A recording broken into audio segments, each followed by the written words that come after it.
Bonjour à tous et à toutes, je suis Gogu Fragi, software engineer, et je suis ravi de vous retrouver sur cette vidéo. On continue notre app full stack avec Effect. Dans les épisodes précédents, on a réalisé des repositories, donc tout ce qui va interagir avec notre base de données. Et dans cet épisode bonus, le but c'est d'aller tester que tout fonctionne. Pour cela, donc, ce qu'on va tester, c'est nos repositories, l'insert. On va vouloir faire ça. D'ailleurs, c'est un insert. On va changer nos inserts pour des inserts void.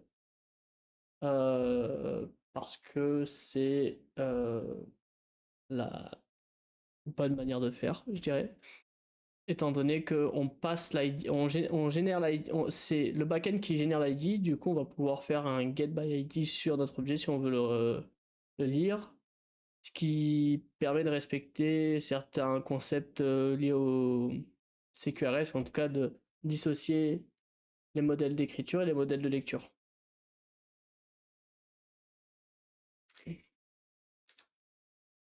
Hop. Donc on va s'écrire 4 tests pour tester nos 3 repositories. Préalable de ça, en préalable de ça, en plus de ça, vous pouvez aller regarder sur le repo CineAppDB. Vous y retrouverez en fait toutes les migrations. C'est un petit utilitaire qui permet en fait de jouer les migrations et de se créer un conteneur Docker, de le lancer, de le stopper et de jouer des migrations. C'est assez pratique, ça marche avec dbmake qui est un petit exécutable en Go assez léger à installer. Et derrière, très simplement, on définit nos migrations SQL. J'ai bien ici mon conteneur qui tourne.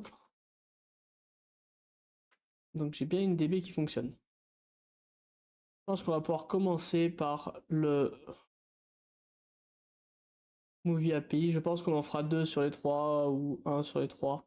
Pour que ce soit pas trop long parce que ça va être assez répétitif. Le plus simple va être le Roam Movie Embedding. Donc ce que je vais faire, c'est que je vais dans mon dossier test et je vais créer un folder repository pour respecter en fait la même architecture de dossier que dans SRC. Et après, ici, ça va être un movie.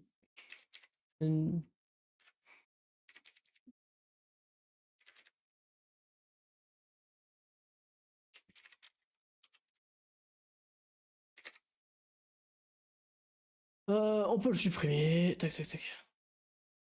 Donc ce qu'on va commencer par créer, en fait, c'est simplement le... en fait, non. Donc on va commencer par le Roam Movie Embedding. Repository.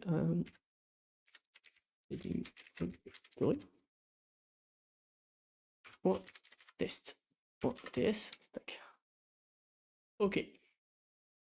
Là, je vais récupérer le setup qui est généré par la CLI d'effect. Ici, je vais dire que c'est un Raw Movie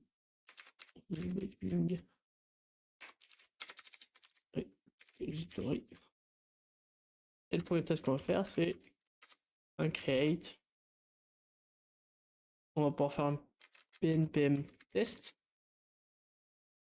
Est-ce qu'on a bien notre test qui s'est lancé? On a bien notre test ici qui apparaît, donc notre test a été trouvé. Donc, cette fonction asynchrone déjà. Test asynchrone. Const. Ram. Donc on va faire en fait un générateur, hop, un effect gen. Avant de se lancer dans les tests, j'ai oublié quelque chose, c'est qu'il nous faut, et c'est tout. C'est tout. Ça reste une classe, donc ça doit quand même prendre un objet à la fin. Et tac. Ça va nous permettre de quoi? Ce qui va nous... Donc maintenant qu'on a ça, on va pouvoir générer des UID là où on en a besoin. Si on reprend notre test, ici je vais pouvoir faire un const id est égal à il, et donc je vais pouvoir en fait récupérer par injection de dépendance mon UID. Avant de pouvoir le récupérer, il faut que je le génère, donc hop, et là je vais pouvoir faire hop, je vais pouvoir aller chercher mon package from template domain slash UID. Ok, donc là en fait je vais avoir quelque chose qui va me permettre de faire un point generate et je vais pouvoir générer des UID à la volée. Ça va être plutôt pratique. Nous, la prochaine étape là, c'est de faire un const data qui va être un raw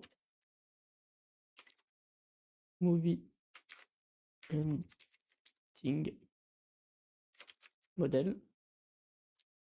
Bien sûr, il n'arrive pas à l'importer, grande classique. Il est en train de il en est trop. Hop. Et là, du coup, on n'est plus dans notre domaine, on est censé être dans notre database. Modèle slash. Voilà. J'ai dû me tromper là. Je pense qu'il faut les parenthèses comme ça. Parce que là, je retourner la fonction du coup et pas l'implémentation de la fonction. Et là maintenant, je peux faire ça. Et là maintenant, j'ai bien un UID qui m'est généré. Parfait. Donc là, on va dire ID. On a. Donc là, on va pouvoir se dire que ça.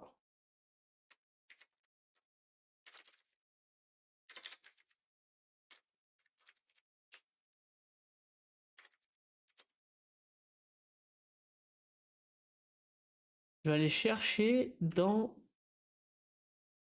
mon dossier utils. J'ai un petit bout de code qui me permet de générer. Hop, voilà.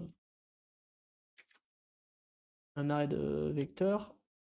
Donc, je vais pouvoir retourner dans mon test. Hop. New. Hop. Ça devrait pas être trop mal. Tac. Ok. Là, on voit que ça hurle et en fait, c'est normal. Si on reprend la définition de l'ID du Raw Movie Embedding Model, il est brandé. Pareil pour le Raw Movie ID et pareil pour les embeddings. Donc ça veut dire quoi? Ça veut dire qu'en fait, on va faire un. Donc là, c'est un Raw Movie Embedding.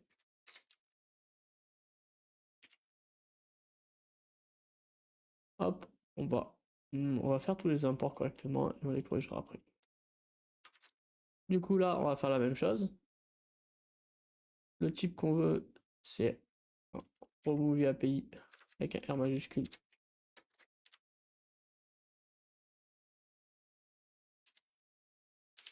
Oh là, je fais que des erreurs de typo. Ah non, en fait, l'erreur de typo, elle est à la base. Hop là. Petite typo qu'on corrige. Et on pourra passer sur le test. Donc là, on a bien remove API ID. Make. Ah. Là, normalement, ils sont censés me trouver. Je fixerai après les histoires d'import. Et là, on est pas trop mal jusqu'à présent. Ok. C'est l'heure de fixer ça. Plate slash domain. On enlève les src. On enlève le point .js. Pareil pour ici. Template slash domain. On va mettre ça. On enlève le point devant. Et là, on n'est pas trop mal. Ok. Maintenant, ce que je vais faire, c'est que je vais. Dans les dépendances que je vais récupérer, je vais aussi récupérer en fait mon mon repository. Donc bon. Voilà, mais je l'ai fait de partout, ce typo, c'est pas possible. Hop. Oh. Oh.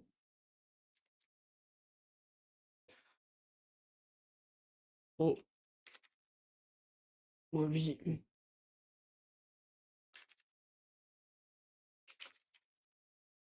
Oui, gigabyte. Yield. On va juste aller voir. Embedding, modèle, tac, tac. Non, c'est le modèle, nous, c'est le repo qu'on veut. Ah, là aussi. C'est terrible. Je m'excuse, hein. Voilà, là, on est sur quelque chose de un peu mieux. Et du coup, l'embedding, il pète. Donc, ce qu'on veut, c'est un embedding. Non.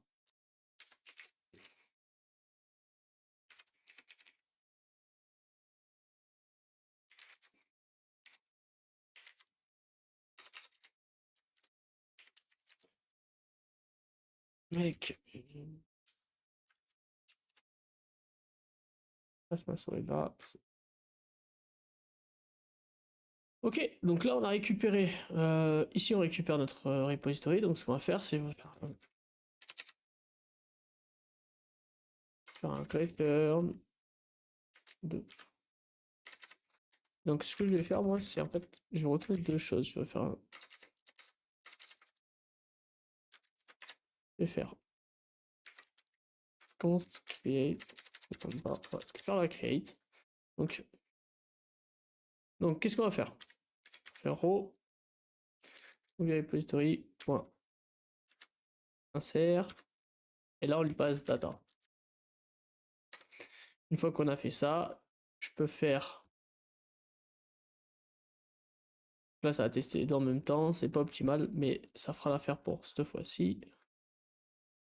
On peut faire un return, c'est follow yield, ça soit effectif. Et là, du coup, je fais un point find by ID de ID.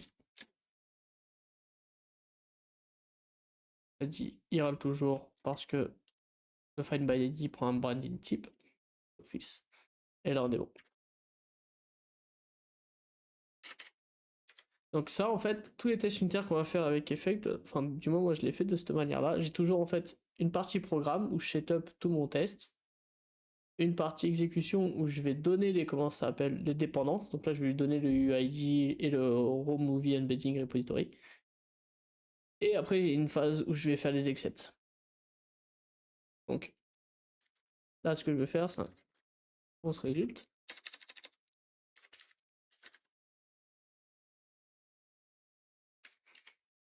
Je vois effect randomize.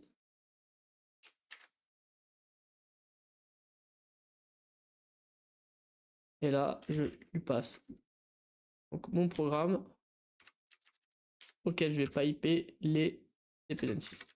Effect.provide.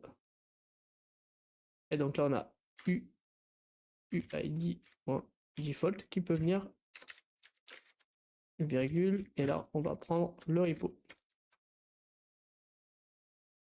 Et là, je vais le copier-coller, ce sera bien plus. Je viens de me rendre compte d'un truc, c'est que il nous manque notre client SQL. Depuis 2 épisodes, on code les repositories, mais on ne s'est toujours pas connecté à la DB.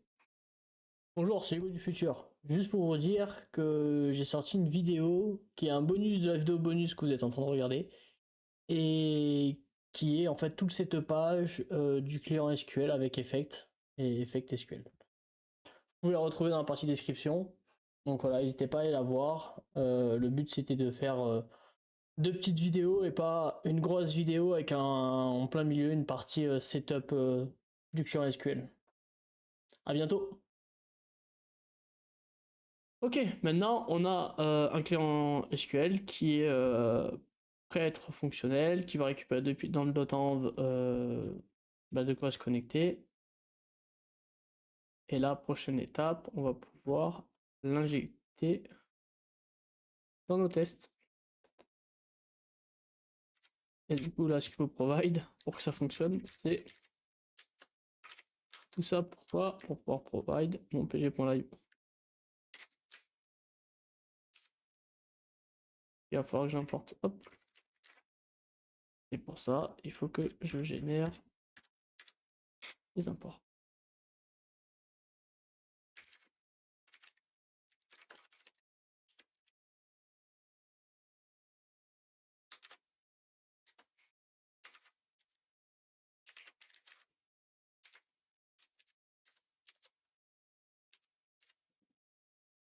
Et donc là, on va pouvoir commencer. Donc, phase 1, je setup mon test. Phase 2, je lui provide les différentes dépendances dont il a besoin. Phase 3, je fais mes accepts. Donc, du coup,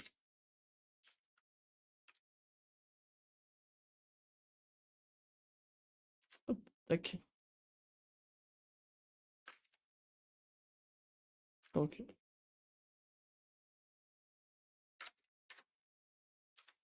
Donc là, je vais lui dire que résulte.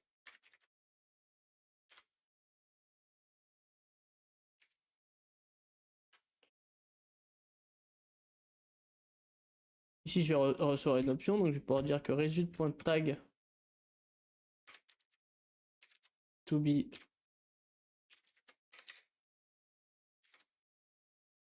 sum. Après, je vais pouvoir lui dire que A est égal à ça.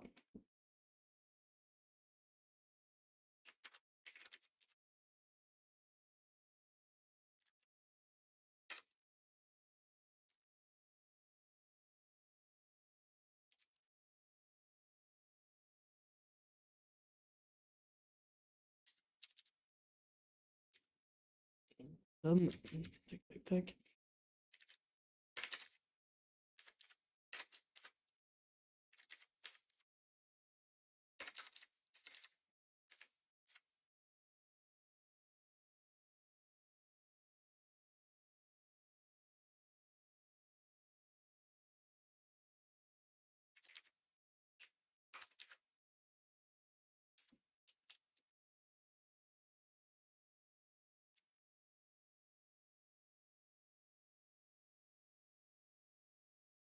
Et qu'est-ce que j'ai fait avec la syntaxe avec les yields? En fait, à chaque fois que vous faites un yield, soit vous exécutez. En gros, là, ce que je vais faire, c'est que le premier yield, je fais mon find by ID, mon find by ID qui me retourne une option. Et avec le deuxième yield, je récupère le résultat de l'option, enfin directement la valeur. Et sinon, ben, ça va péter. Je suis vraiment pas fan de cette syntaxe, mais pour les tests, ça me dérange pas de l'utiliser. Ok, et donc du coup, là, je vais pouvoir runner mes tests. Donc là, on voit qu'il y a un test qui passe pas.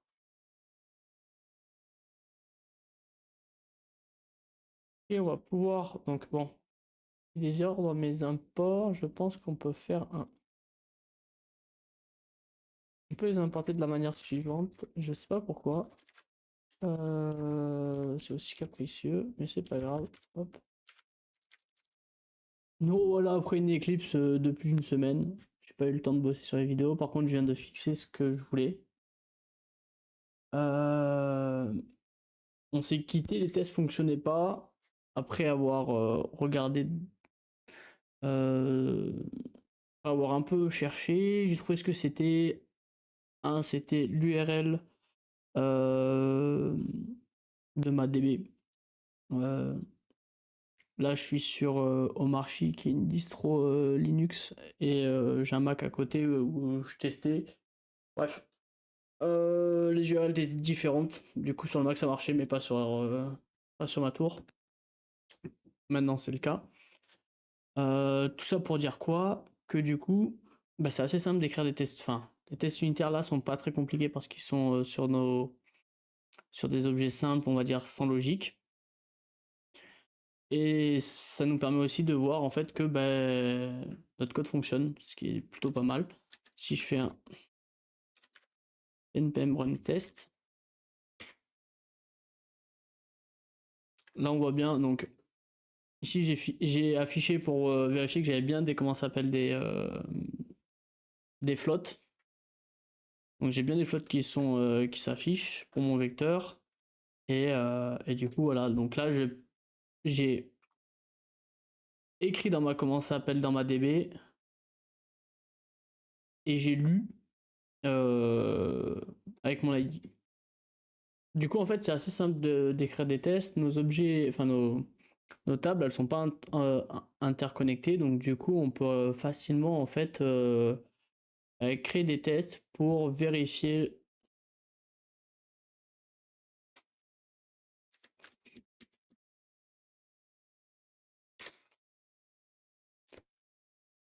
À l'heure actuelle, dans le projet, c'est assez simple d'écrire des tests parce qu'en fait, nos tables, elles sont pas liées les unes aux autres. On n'a aucune logique métier à part entière. C'est seulement de la data qu'on store étape par étape pour après y faire quelque chose. Du coup, bah, j'ai juste à créer un fake array qui serait en fait ce que recevrait ce qui serait la réponse de ChatGPT avec le système d'embedding et de stocker ça avec un fake ID, avec des fake ID et de new date. Qui me permet après en fait de.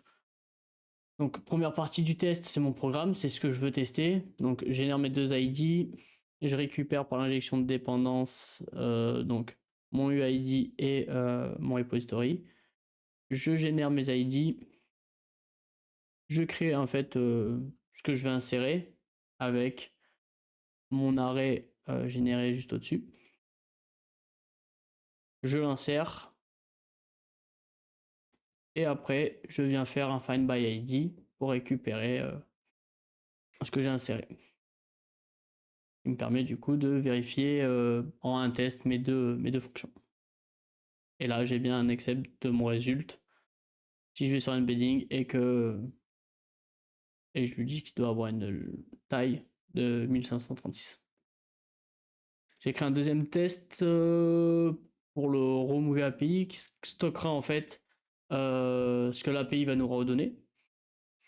Et, euh, et là, tout aussi similaire, j'ai une première partie de test qui est mon programme, ce que la logique métier que je vais tester.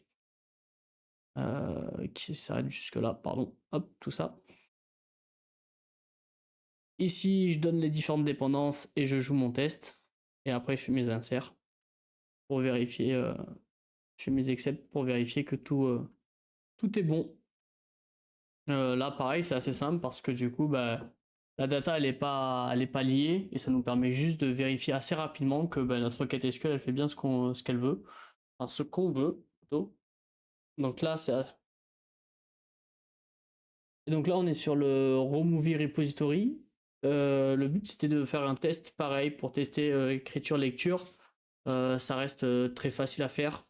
Tout test, on a trois parties. Donc, on a le programme, la partie résulte, mais où on va aussi aller donner nos dépendances. Et après, toute la partie, en fait, donc, la partie résulte qui est la partie run. Et ça, c'est toute la partie, en fait, vérification des différentes data.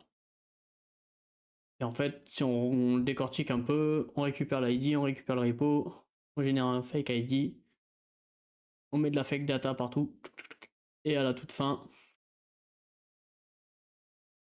on crée notre modèle et on vient l'insérer.